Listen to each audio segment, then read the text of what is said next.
Do you want to remove unwanted object from your picture?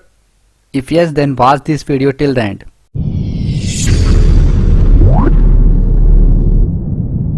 To remove unwanted image from your picture, you need to open one link. I will share you this link in the description of this video as well.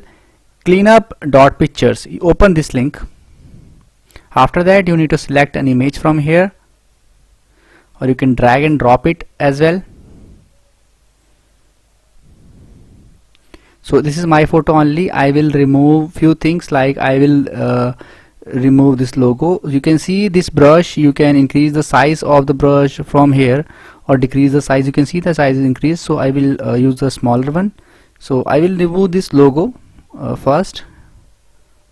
So now logo is removed. You can see now it is not showing. I want to remove this timing as well, because I am conducting same webinar at different timing. So I will remove this timing and date. I will add that different time and date in the image.